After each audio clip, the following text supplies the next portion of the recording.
paper magic will survive like the heat death of the universe and will... Oh, it's a smuggler's copter. Would you like to crew this? And then it crashes because they don't understand arithmetic. All your cards belong to me. 2 minutes into macing him in the eyeballs, I switched to pepper spray. He's like, that's downright refreshing. And went back to the mace. Magic is dying. I'm done. Selling everything. I might be a hoarder. And yes, I don't have the crayons or glue to explain this to you right now. What, are you gonna die twice? Oil will be worthless before magic cards will. Well, okay, Dr. Man. That's Mr. Dr. Professor Jason. Hi, this is Connie from the Mighty Ducks, and you're listening to the Brainstorm Brewery, which is not actually a real brewery. And welcome in, everybody.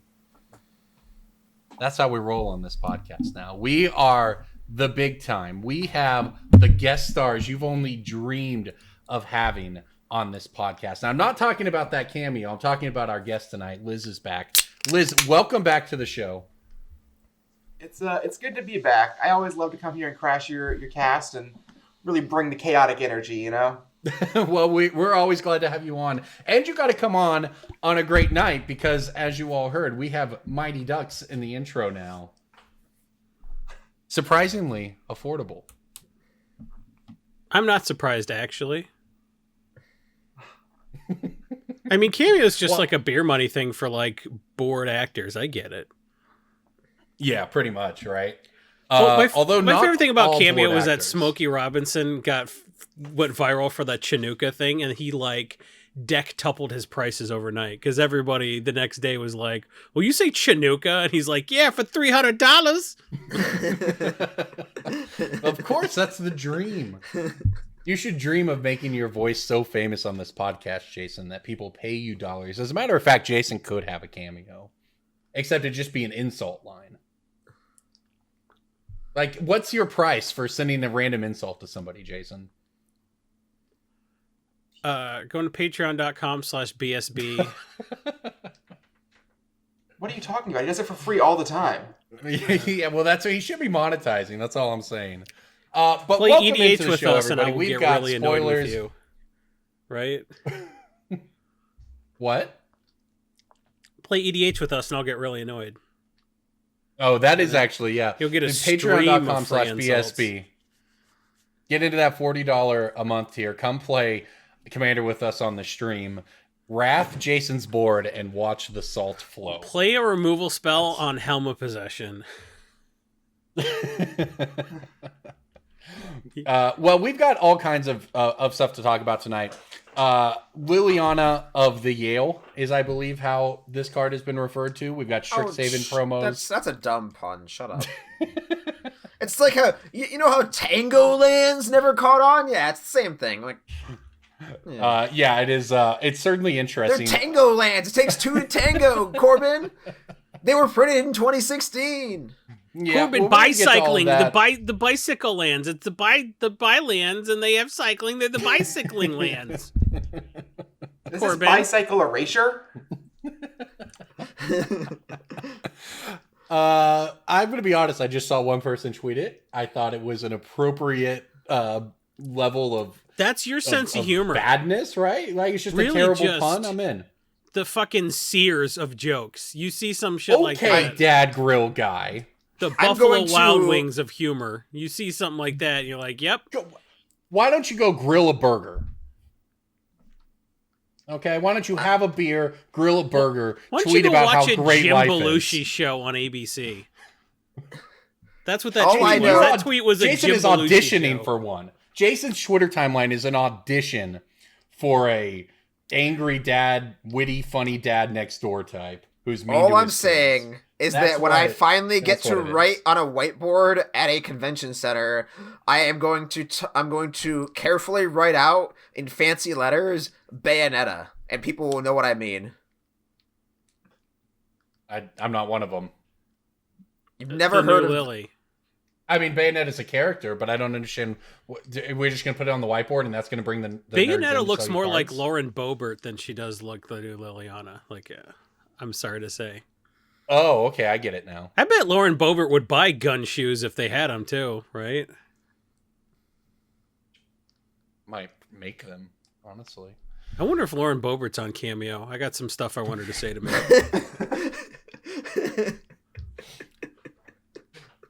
All right, well, we're going to talk about all that and more tonight, although I don't really know what more you could want, but... Podcast is over. Let's go ahead. Let's catch up with Liz a little bit. Liz, tell people who may be listening to their first ever Brainstorm Brewery, RIP to them already, but what is it you do in the world of magic and finance and everything along with it? Well, mostly I'm a bad bitch who does dope shit. I buy and sell singles. I do arbitrage. I've been doing this for like better part of a decade at this point. Really, I just make stacks of money by flipping wizard cardboard. Liz Also, I have a Patreon now. I forgot about that. Oh, I was gonna give you credit for inventing the Twitter sale, but you like what I did was I stepped on a Patreon pitch, so I become everything I hate. I'm really sorry. I wasn't even trying to do a pitch. I just like forgot that I do that now. I like legitimize myself somehow, and I really feel debased from that. Actually, okay, I'm no longer like a grungy backpack dealer. If you want to go to Liz's Patreon, it's patreon.com/BSB.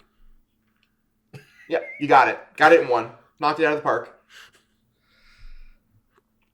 All right, I got nothing to add to that. Let's just jump right on into Breaking Bulk. Breaking bulk time. Breaking bulk time. Break. Oh, yeah, Breaking Bulk. There's so much good stuff. It's a pick. Breaking bulk. The end. All right, I will start things off this week. I have a Lorwyn common that was upshifted in later reprints. That's it? Lorwyn common? It's an artifact. Springleaf drum. Yeah, pretty simple. I was actually surprised to see that the double masters. That's never been bulk. That has always been a pick. That's fine. I thought it was rune stalactite. No, but listen. That. I find Springleaf drums from Born of the Gods in bulk all the time, and the card. That's Oklahoma, dude. You found a Gaia's Cradle. Oklahoma bulk does not count. You're telling me you'd never found a 50-cent card in bulk? That's what you're saying right now? What are you talking about? Springleaf drum. All right. Springleaf drum is not worth a lot of dollars here. It is not. I'm sorry, dude. It's not 2009 anymore. Springleaf drum. I just remembered all the demonic consultations that I showed you guys pics of that I pulled out of bulk. So like, yeah, I'll be nice. I'm sorry. Well, yeah, it's interesting though, because you're right. That's a reaction to anybody who's been playing Magic for a decade. But there are a lot of people who have been playing Magic since a time when Affinity did not exist as a competitive deck, right? They banned Mox Opal at some point, and I don't know how many people are casting Springleaf drums these days. You know, well, it was it was printed in like the last Theros block, right?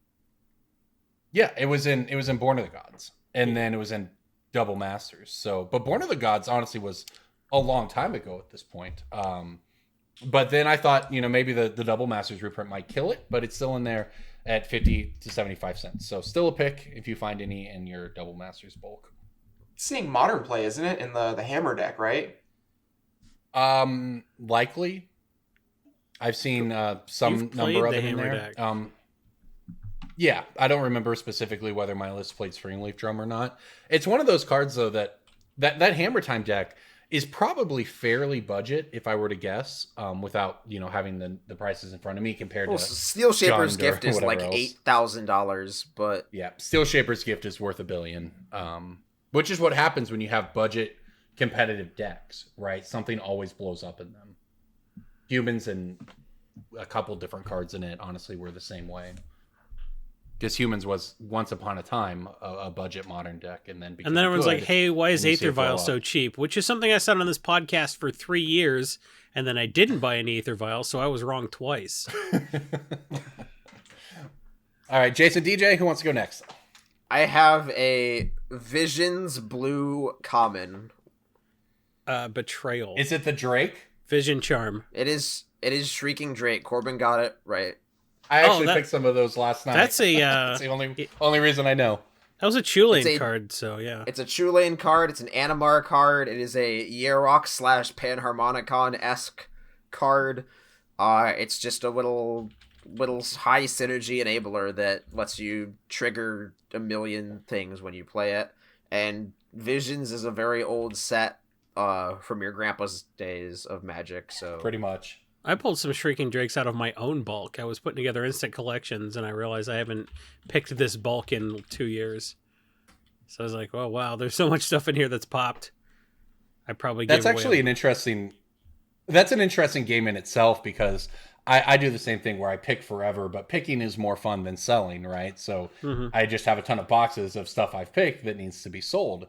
And looking through, I've been going through some of them recently, and I see the things that I picked out as being picks 2 years ago, and some of it's gone crazy, and some of it is not even close to a pick anymore. So it is interesting how much variance there can be even among sort of the that 25 cents to $1 range. Speaking of 25 cents to $1, I've got a green World Wake uncommon. is it Quest for Renewal? Quest for Renewal is not 25 cents to $1. Oh, I only picked that because I knew you picked it recently, and I know you have a habit of forgetting cards that you picked recently. I was thinking about that too, DJ. A green uncommon from World Wake, you say? Yeah, man. Is Overgrown Battlement World Wake? No, it's a It's common. not uncommon. Oh, fuck me. That was Rise of Eldrazi, I think.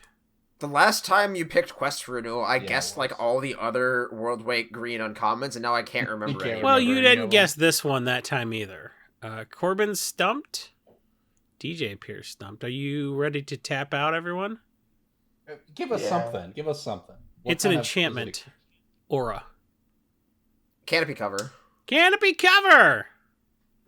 Get these in bulk all the time. These I are picked not some bulk. of These those, are actually. nearly a damn $1. Enchanted creature can't be blocked except by creatures of flying or reach. And it can't be the target of spells or abilities your opponents control. So Canopy cover is great, especially in the new context of people doing Toski stuff. This makes a creature unblockable, essentially. Well, and So- the hexproof aspect of it is just huge. I was looking at a card that at some point I'd seen on Buy List Cheap, a Haunted Cloak, I think it is, from Shadows of Renisha. It's like 3 mana. It gives a creature trample, haste, and vigilance for a 1 equip cost. So, when I'm looking through bulk, I'm looking at it and I'm like, wow, this is really not that far off from Swiftfoot Boots and Lightning Greaves, right? It's 1 more mana, but the equip cost is the same. And it has, in addition to the haste, you get trample and vigilance. And it's nothing. It's not even close to a pick. So I think you see that the hexproof aspect of these things is sort of what is probably the most appealing part of that card. I wonder which keywords are worth the most money, like if we could rank them. Oh, that'd be such a cool data dump. I I feel bet like I could- everything that prevents interaction would be the best because Indestructible was up there. Yeah. casual players hate interacting more than anything. Yes. I wonder they if we have a way to quantify that. Like if we looked at all cards between just like do 50 the cents and average- $2. I guess you'd have to average it, and then like there'd be some real stinkers. Like flying would just get dragged down by all the just garbage with flying. So like it would be the really rare stuff. Like Double Strike would probably win, or like Hexproof or Unblockable. Well, yeah, I mean, the card Double Indestructible, Cleave I think, used would to win. be a... Because Yeah, Indestructible is like yeah. Dark Sea. It's like Well, that's- Avacyn. It's like Yeah. Darksteel Forge. All and the that's like only Darksteel printed stuff. on rares, right? You don't see a lot of uncommons Mostly. granting indestructibility. So yeah, I'm actually thinking about it more in the context of picks rather than just, what specific word on Avacyn makes it worth $1 billion. I wonder... there's your how Commander's it Herald translates to article: picks. 5 keyword abilities that you should never bulk. That is that's actually I'm gonna write that one down right now and keep Oh. that one as an idea for this podcast. Maybe we can come up with something. Be for sure to that. light a match at the gas station that is Twitter before you do it. Let's We could Yeah, talk we'll about leave that Twitter- briefly. we'll leave Corbin Twitter wrote be. an article on Commander's Herald that made the EDH community very upset, and it made some people in the EDH community upset. Yeah, but like, I don't want to call anybody out specifically, but chances are, if you tweeted something really stupid, I had to click on it to read it because I blocked you already. So I guess yeah, don't worry I mean, about it. it's interesting. I wrote an article titled "Tutors Make Commander a Worse Format," because from a design point, I feel like they do. Right? I was looking at it. I think that Opposition Agent is really what keyed my mind to thinking about it, is because Wizards clearly pushed Opposition Agent. Why would they push that card the way they did? It's not a particularly fun card. Well, the answer is they were trying to punish strategies that they believe make Commander less enjoyable, right? That's the reasonable conclusion to draw from that. You look into it. I mean, that's the position I came to. So some people disagreed. Some people weren't very nice when they disagreed, and that's all okay. It is the internet. Corbin just remembered you can just click the X in the corner of Twitter, and then you can't see people's tweets anymore. It is interesting. Yeah, it's crazy how much better my day was going before I logged onto Twitter at like 6 p.m. at night. Yeah. If you just remember this one simple rule on Magic Twitter, your life will be much easier, and it's that no one fills their diaper faster than a Magic player who thinks they know more than you. Oh, yes. Okay. Yes. Oh, man. Well, that was the first Commander article I've ever written, and it might be the last after that. I'll stick to the listicles. Yeah, we got command-splained to a lot that day. It was pretty brutal. Like, all of those players bought the 4-color Kainos and Melodies deck or whatever, because they're all wearing group Huggies. These puns are just getting worse. Oh man, that was a reach. For what it's worth, I did feel good that Sheldon Minery co-signed it, right? I felt that's like, why you got in trouble. Nobody are. saw it. I know. No one is going You're to right. commandersherald.com and reading a new article every day written by They probably should. But people at the forefront of the Yeah. EDH community. Yep. Yeah, the rules committee picking it up and choosing to highlight it is clearly what lit the match there. But speaking of, things on fire, anyone try to get a time spiral box recently? I tried to I drove get to every cases of Walmart. I drove Liz. to every Walmart trying to get boosties because their price was the same as Amazon's, and I wanted to feel something. Okay. I learned 3 things on this trip. 1, every Walmart is worse than I remembered it being from before the pandemic. Okay. 2, every card section in a Walmart is half empty because Pokemon cards don't exist. That's Yep, also true. That's true. Yeah. Forgot about And that. 3, when you buy booster packs at Target, half of them are already opened. You just Sounds had the about rare pulled out of That's them. that's what I was going to bring up. I've actually seen a lot of people talking in Facebook groups, even locally, of, hey, be careful. I went into Walmart today and looked at the packs, and they had been opened, searched, and taped back together. Like, it's a real thing. It's Which, also just go buy from your LGS yeah. if they still exist. Or if they have But- product of the set. Yeah, I mean, it's interesting. I feel like we were somewhat ahead of the curve here. We did a whole segment on it a couple weeks ago about how rare the old bordered foils were going to be, and lo and behold, 2 weeks later, the set sold out everywhere, or is at least got prices jacked up on it. Well, the real question the stuff is, really jumped over the week because this was like the first weekend I was like, I'm going to bust these boxes and put all the singles on TCG Player. So of course, like nothing has really popped that I sold. I sold like Feather and stuff like that, like those old border foils. I didn't sell my Ponder because that went from like 150 to 350 like over the course of the weekend. So yeah, it was definitely the I just run. took everything down after a while. The real question, I'm interested what you all think about this, is do you think some of these crazy prices we've seen over the past several days are going to hold? Or do you think that a week from now, everyone's on to Strixhaven and we forget that they exist and they just kind of stagnate? So here's what I was second guessing myself, because normally you open something big the weekend of, you're like, fuck, shit, get rid of it. Right. So friend of the cast, Joey D, who we sponsor, twitch.tv/death and stuff, he busted the chalice and he was like, what do I do with this? And I was like, oh, you probably sell it. And I pulled up the graph of the price of the Masterpiece chalice to show him. But the Masterpiece went up $150. Like, basically from the time it was opened, it went up and then came down a little bit. So I'm like, maybe these don't tank and then like go up slowly. Because I was sort of like, oh, you could sell now or you could hang on to it and then it'll probably go higher than it is now after going down first. But like Masterpieces didn't really do that. And if these are Masterpieces as compared to like foils from like a collector's booster or something like that, if these are indeed Masterpieces, a lot of that stuff went up and never really went down till much later. So Yeah, Chalice is an interesting one because the card, the masterpiece, and I don't know how sensitive it would be necessarily to the movements, but I'm going to guess that card peaked at the same time the regular version peaked, because that card got very pricey in Modern, and Sure. really was at the top of the charts. But what's interesting is that card is, it took a giant dip after that, but it's only gone up since then. So yeah, that is an interesting example to look at. So I think you look I at think a price really graphs interesting, of I'm sorry. Go ahead, Liz. Okay. I think the most interesting case here is Thoughtseize, interestingly enough. Yeah. Because it already has a hyper premium version in a couple places. Masterpiece, obviously, which is I think like $180 or something now, based on the recent invocation spikes. But also just like Lorwyn Thoughtseize has a price point and has been around $350 to $400 for years. Mm-hmm. And do we really think that there are enough people who like the old border that they're going to buck tradition and be the Jund guy without original printing in their deck, you know? Because like Lorwyn Thoughtseizes have always commanded a premium because they're the original. Right. And like with a card like Ponder, you know, whatever, Lorwyn foil's pretty cool, but this is clearly cooler. But for Thoughtseize, it's a tougher question. I was, when I saw this was printed, I thought this was one of the only ones that could. I was thinking like this is the only thing that could usurp original Thoughtseize. Right, and it's like, does it? And I think it does. I think it's...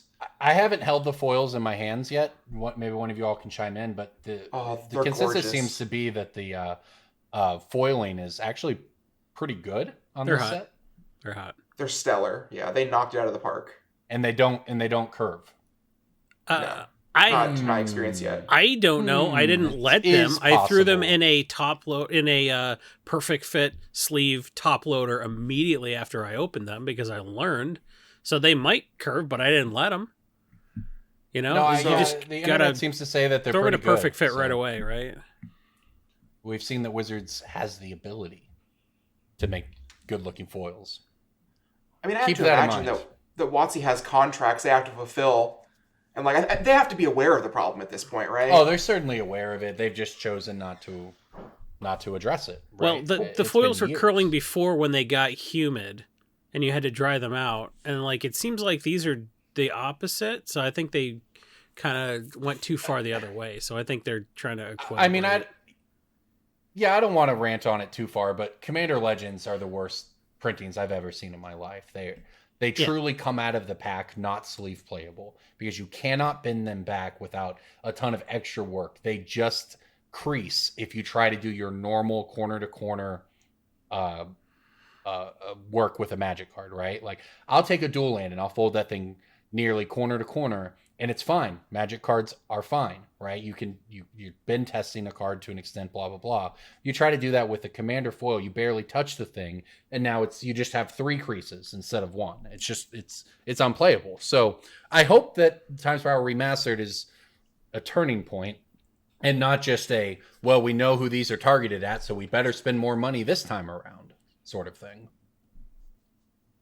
But I suppose we'll see. You can imagine somebody at Wizards knows, but they like can't admit fault, so they have to they can't be like, it's gonna get better.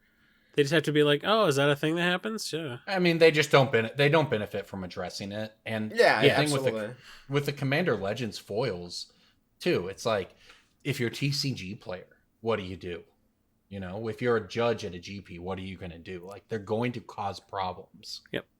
So it is what it is, right? It's essentially the double face card issue we had at tournaments where if sleeves weren't opaque enough, people had to get game losses for marked cards or match losses. It's crazy. As So bad as foils have been the last year, everybody still was like in on these time spiral foils because I think they were less curly than anticipated and they were less opened than anticipated. And I think both of those factors caused box prices and foil prices to kind of jet up over the weekend. Yep. So if you have an LGS at home, I know somebody who still had an opportunity to pick one up at 200. So if you have an LGS that's going to give you a deal, maybe get a box. It doesn't seem like we talked about sealed product from a listener question a few weeks ago. This seems like the kind of sealed product you probably want to be in on. Maybe. I mean, there's a certain I don't know if prisoner's dilemma is the correct term, but like there's a certain point where well no, like it's an actual like game theory kind of thing, but like there's a certain point where if something is designated as collectible and marketed as collectible, then everybody holds it and it's not collectible. Like I know the Beanie Babies. Beanie Babies. Yeah, I mean that's the non-Magic example. One of my favorite Magic examples is the Japanese dual deck Jace versus Chandra. Which is a lot of money now. I think it finally broke, but when that came out, everyone stockpiled it because the original Jace versus Chandra duel deck was absurdly expensive, and it was one of the first. Right. So the original Jace versus Chandra was very expensive, so that everyone said, "Oh, this one is a Japanese one with anime on it, sealed gold mine." And then myself included, I had one from like a gift or something, and then I just held on to it for 4 years, and it never went above $50. Which is, I think, an example of, like, if something is marketed as collectible and enough people see it as an obvious hold, then it just doesn't increase as long as enough people are holding the bag.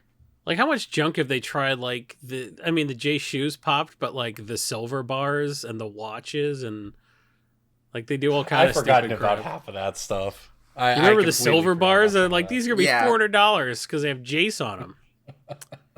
It was like minted currency too. It was like then you just melt it down and sell it to a Fox News viewer. Like, there's sort of a weird economic force at play here, though, where like for Beanie Babies, one of the reasons why they absolutely cratered is because there was just more supply than people thought, right? Yeah. And with like the J Silver bars, there's no utility in that. It's just a fucking hunk of silver with a stupid emo twink on it.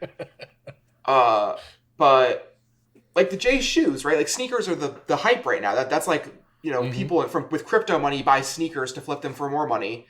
And so like speculators were in on that. Yep. And like the time spiral stuff, you know, you have droves and droves of finance Magic people who are like stockpiling boxes, like DJ said. Yeah. But at the same time, there's actual organic demand for it too. Like no one really cared that much about the anime Jason Chandra.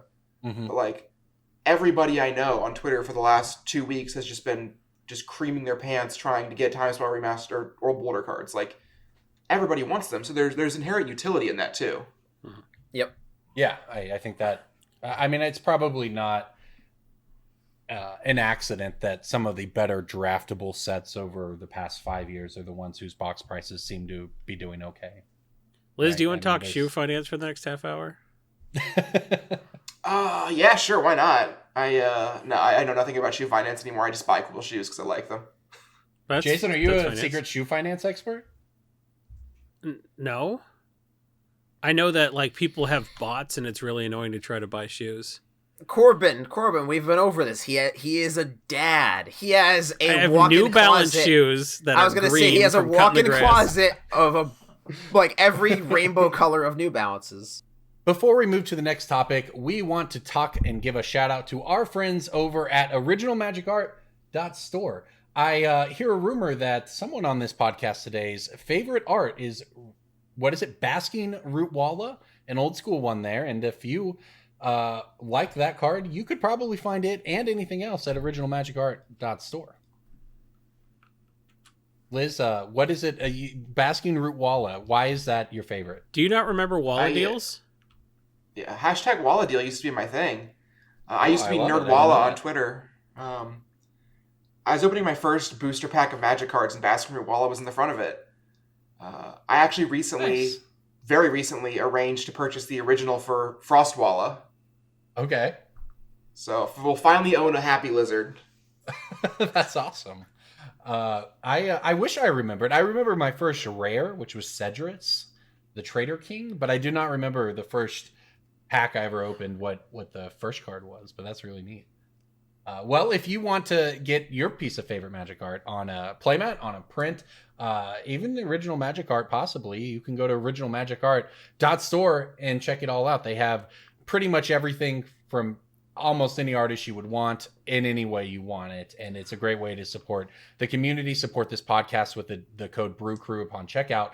But also support the artists, and that's what we like. I think one of the best parts about the site is the playmats, mm-hmm. and that like every person listening to this has 65 playmats in their closet that they wish they could melt down and, like, smelt into a reasonable amount of money to buy just even one of these playmats. You've been playing way too much RuneScape, dude. No, I'm using a raft smelter. I've been grinding mats. I've been grinding mats to save up to smelt them all. Throw them in my Herodric cube and get the mat I really wanted. Can I actually make a little pitch for the website? Because, like, I actually just bought something recently. Yes, for Valentine's Day, my fiance doesn't know anything about Magic, really, but they really think Elishnorn is cool and weirdly hot. So I bought an Elishnorn print from OMA, and yeah, they loved it. It's on our wall. It's like next to little Lego cherry blossom we built together on Valentine's Day, and it's very cute. Aw, that's great. So can't recommend them enough. There you go, everybody. Make it Original Magic Art.store, keeping relationships alive since the early 2020s. Yeah, that's great. Well, make sure to go check them out. Meanwhile, we're going to talk about the newest spoilers in Magic, which I'll forgive you for thinking it's Time Spiral Remastered. It's not. It turns out we're also getting all kinds of information about Strixhaven, the School of Mages. So today we had Danny Trejo, of all people, as well as Day 9, reveal a couple Magic cards. So we've seen Professor Onyx, also known as Liliana. I'll briefly read it. It's 6 mana, 5 loyalty. +1, you lose a life. Look at the top 3 cards of your library. Put 1 in hand, the rest in the graveyard. -3, each opponent sacrifices a creature with the greatest power among creatures they control. -8, each opponent may discard a card. If they don't, they lose 3 life. Repeat this process 6 times. But here's what's got everybody talking. The static ability on this card, Magecraft. Whenever you cast or copy an instant or sorcery, each opponent loses 2 life, and you gain 2 life. Seems pretty interesting, but we're officially into Strixhaven preview season here with Liliana is a teacher now. And if you were wondering why your TCG Player stores of your 65-cent copies of Chain of Smog sold out Monday morning, well, now you know. Chain of Smog, you target yourself, you just copy it, and you just keep targeting yourself, and you're like, oh, I'll discard 2 cards as many times as you want, and you just kill them with that Magecraft ability. Now, I don't know if the Magecraft is always drained 2 like that. I believe Magecraft will be whenever you cast or copy an instant or sorcery, do X. Yeah. Yeah, that's what I thought, because I don't know. We got a discussion on Twitter. Someone was like, where do you think Chain of Smog ends up? And I just posted a picture of the price graph of Bottomless Pit, which went to $15 from 75 cents and then went back down to like $3. Mm-hmm. But Ben Bleiweiss thought that Chain of Smog probably has more, probably has more legs because it's possible there's another Magecraft spell that instant kills that costs less than 6 mana to put out. So it's possible there could be like mill 3 with Magecraft. So it's possible Chain of Smog is just going to ruin EDH. So Chain of Smog is, pretty sure I actually, and I don't think I ended up picking it, but I put this aside to look at to see if it was a pick like last week because I was like, wow, this card seems really powerful. I didn't pull these. I believe 2 mana, right? Target player discards 2 cards. They can choose to repeat this process. No, if they do, they can the person who's targeted can make a copy of Chain of Smog. So you make them discard 2, and they're like, "Oh yeah, well f you discard 2." So you just do it until everybody has had enough. But you can target yourself infinitely. You sure I hadn't really considered that application. So good job, Wizards of the Coast. You developed this card for a year and a half, and it took the internet 45 minutes to realize that you could just ruin EDH. One with nothing continues to cry in the corner. No, Jason, I got a rant for you because of that. I got a rant at you, buddy. Let's hear it. So, like, this is like my take on the WotC design mistake issue that we've had. Where at least WotC's making cool and novel things. Like, if they fuck up Modern or EDH for like 20 minutes, like, that's fine. Like, modal DFCs are tight. Sure, they made the card Goblin Charbelcher fucked, but like, that's a design mistake from, 20 years ago. That's not a WotC now problem. Like, I'd way rather than make cool cards like this and like break the occasional Onslaught uncommon than just keep printing cards like we got in Shadow's block that were just really boring and generic. I agree. I'm 100% There has to be a on board happy here. medium between Saheeli Guardian and like Wow. just boring stuff. Like there has to be like a way to do novel stuff without like, oh, we made another boring deck. And I think Well, the real problem is, less of a this was like a mistake and oversight. Turgrid was not an oversight. exactly. So like the way that I've been putting it over the past year is a card like Uro is a mistake, but it's not an accident. yeah. You know, that they made that card to be what that card is. Turned out to be better than they thought, but they didn't just miss it. I'm with Liz. I don't care if the new Liliana breaks a card from 1 billion years ago and there's a new 8 mana sorcery speed combo that'll kill you in EDH. That's honestly whatever, right? And I feel that same way about Modern and the fact that, you know, DFC's messed things up and Tybalt's trickery messed things up. Really, the example is Ikoria Companions truly broke Magic, right? Those didn't just, oh, this is a deck that might be too good. Those actually broke Magic across every way to play, and they faced it. But I think I've talked a lot on this podcast then about how I liked that they were trying it. It just didn't work out. So when I look at this EDH combo, it's whatever. But it does go to show that you can't even concern yourself about that if you're Wizards designing cards, because you will never beat the internet, right? You can have a list of abilities. I think we talked about this back in the day with Felidar Garden Saheeli. A list of abilities, a short list of abilities that these abilities lead to infinite combos. And with Saheeli and so on, they could have caught some of that stuff. But when it comes to Commander, I don't think they can try to even stress about that, honestly. It's, Well, good news, because they won't. It's like Yu-Gi-Oh! I mean, like they have recognized that the Yu-Gi-Oh! Model of like print cool new stuff that people like and then have to ban it later is okay, and that people will accept that. Yu-Gi-Oh! Is the most popular card game in the world for a reason, and like people, it doesn't matter what Because it's Yu-Gi-Oh's popular in history China? has. Is that the reason? It's popular in China. That is, I mean, that's where a lot of its player base is, yes. But like, there's a reason that they can just print whatever new card. Oh, this is broken with a card from 15 or 20 years ago. That's fine. We'll ban it in 3 months, and like that's okay. And I think that they, for a very long time, were afraid of dipping their toes into that part of the pool, and have now realized like whatever, it's ban it. Well, they day one banned Lutry, so like, you know, the CAG and the RC aren't afraid to just be like, no, just don't do this. Yeah, and this doesn't seem problematic to me. It's on a this is not it's on a broken 6 mana combo. planeswalker, like whatever. If Teferi Knowledge Pool is not banned and Card Mycosynth Lattice is not banned, this is not banned. Then this is not ruin EDH. Yeah. It's ruined. How can it be ruined when I ruined it last week? Good point. Chain of Smog can't ruin EDH worse than Corbin does. That's a good point. Thank you. That's why I made it. It's the only kind of points I have. Let's talk about Kasmina Enigma Sage. This is the other one we saw. It's a blue and a green, 2 loyalty. Each other planeswalker you control has the loyalty abilities of Kasmina. +2 scry 1, -X, create a 0/0 blue and green fractal creature. Put X/1/1 counters on it. -8, search your library for an instant or sorcery that shares a color with this planeswalker. Exile that card and shuffle. You can cast it without paying its mana cost. So this is made to sort of combo with other planeswalkers, and I've seen people talking about it in reference to Narset, the one that starts at 5, and now you put this in play, you can give it a plus ability. It's so good, but this seems like a pretty generic. I mean, it's a cool design, right? But it seems like a pretty generic planeswalker. Yeah, it's cool. Like it's in the context of other planeswalkers, like having your Teferi be able to +2 4 times in a turn cycle seems funny. Yeah. Jokes on you guys. My stockpile of Spanish foil Sarkon the Mads now all have a plus ability. Sarkon El Loco will rise again. Sarkon the Bad, as that was known in Standard.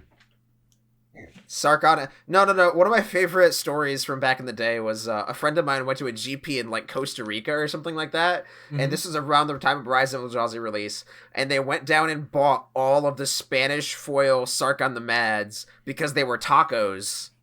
And they were selling for like the equivalent of like $3 or whatever because they're Spanish foil Sarkon the Mads. And they came back and flipped them and everybody wanted them because it was Sarkon El Loco. That is a nice one. That is that's the Magic finance that we really need to make the list of all the cards that are way more valuable in a specific language. Well, I found out Huntmaster isn't Jägermeister, so that was really disappointing. Huntmaster of the Fells isn't Jägermeister. Oh, that is too bad. Yeah, it's crushing my dreams. What are the other good ones? There's German Athreos, which is like God der Uberfahrt or something like that. I didn't know that one.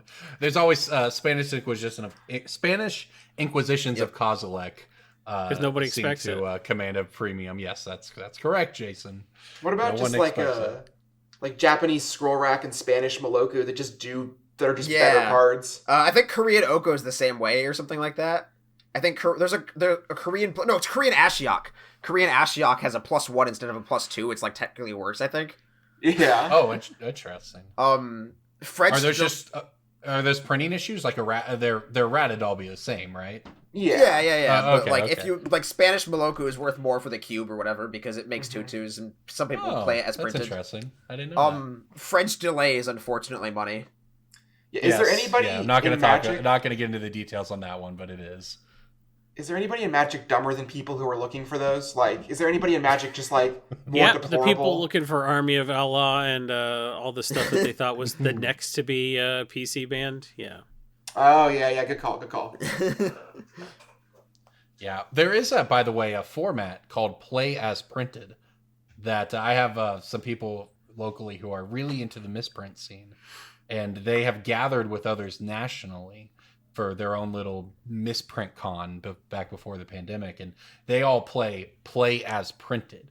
So those those cards that show nice that show a different one, that show a different card in the miscut or whatever, those can actually command a premium with that community. So I guess in a way we actually did make this somewhat relevant to finance if you do have any of those miscuts come about. What is it? Those You're groups like exist.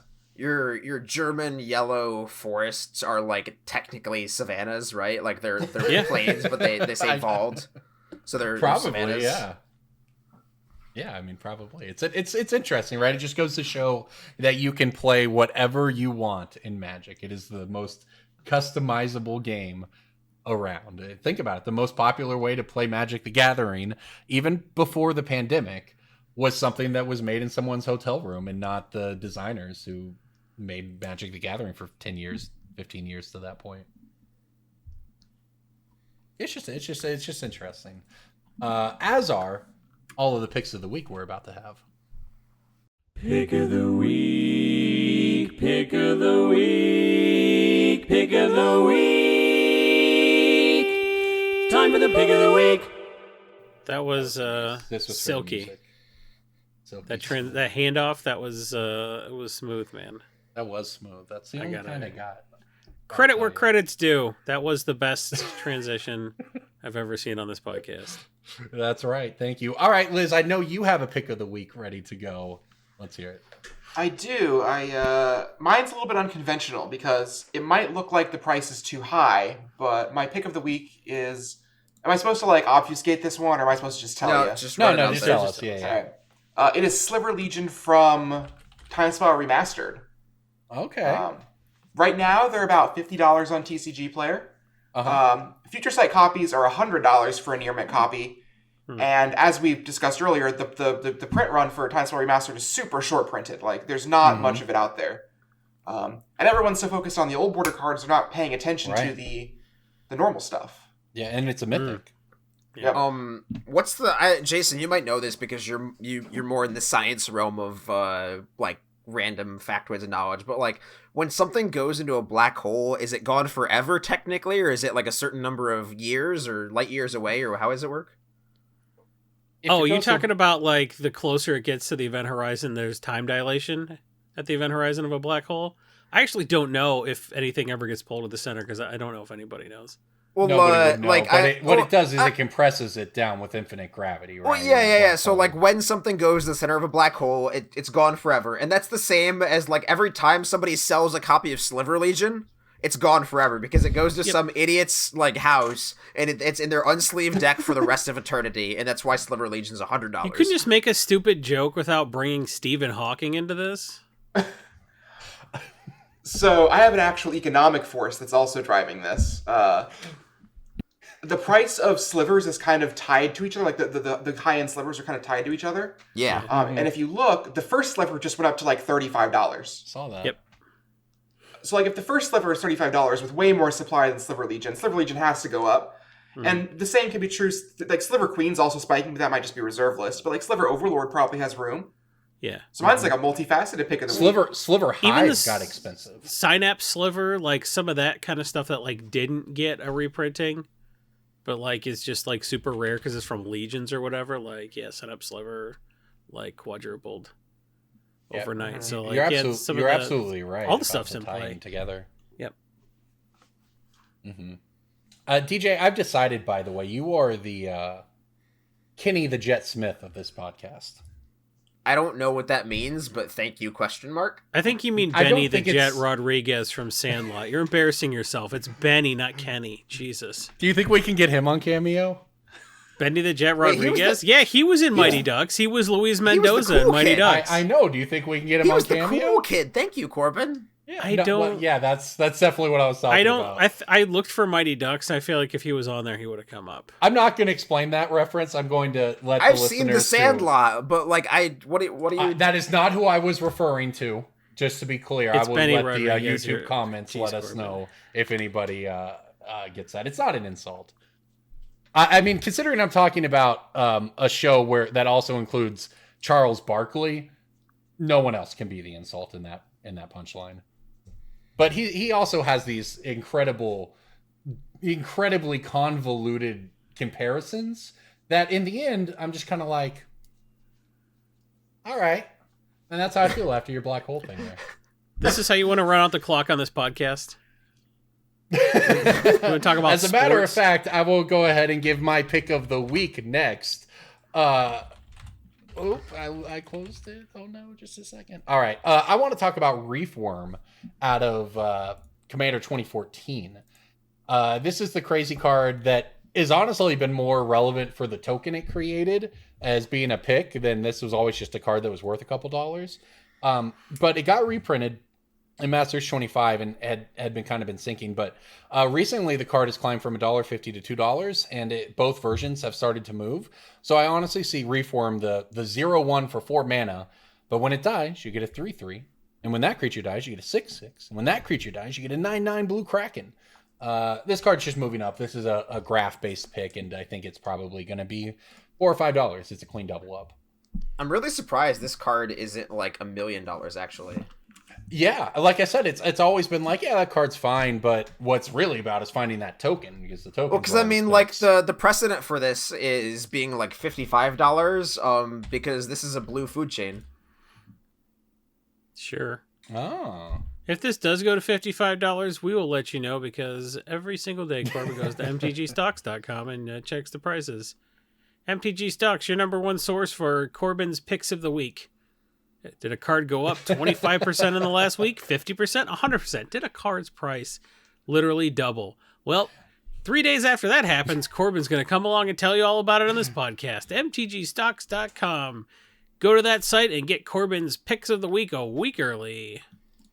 You did. I love that meme for how just ironic it is. The screenshots from Jason's picks I could compare. Just saying.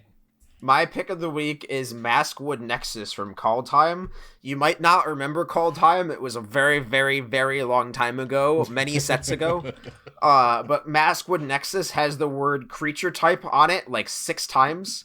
And it's an artifact that says all your creatures are every creature type.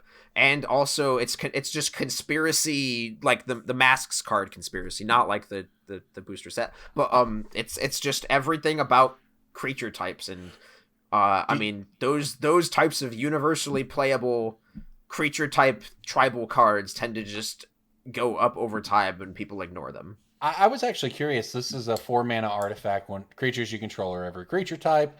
Same with creature spells you control and creature cards you own that aren't on the battlefield. And 3-mana tapping can create a blue shapeshifter. I was actually curious if you think this will be a future breaking bulk, right? Do you think that this is the kind? This looks exactly like the kind of card that would come to me in bulk, but I don't know. It is both of those things. It is a breaking bulk, and that somebody will give it to me in a box when they think it's the fat worthless pack because box, they're a competitive right? player. Yeah.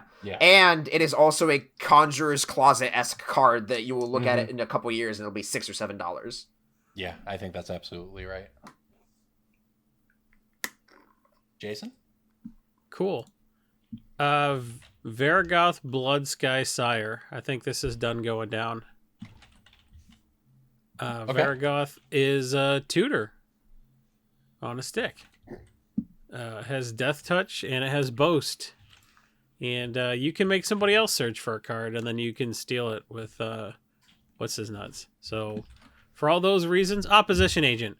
I guess Opposition Agent is what's her nuts if you look at the art on it. But yeah, you can do all kind of crazy stuff with Vargoth Bloodsky Sire. My favorite thing to do is buy them for $1.50. So it's done going down. People they're done opening Kaldheim. No one gives a shit anymore. That's old news. That's last month. I really hope Dude Missile makes it into the podcast. Oh, Dude Missile's in.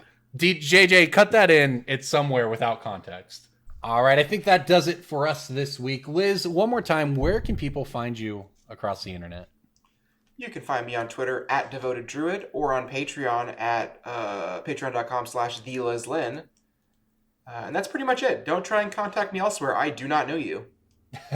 That's an important thing to add, I would say. Well, thank you so much again for coming on. Everybody, thank you so much for listening. We actually hit on some interesting stuff this week, so if there's anything you'd like us to maybe go more in depth on in a future episode, or if you just want to tell us how terrible our puns and our stories are, you can always send an email to brainstormbrew.com, and we will eventually... We'll read it in 10 years. But it will be read. Everybody, thank you so much for listening. This is Brainstorm Brewery. We'll see you next week.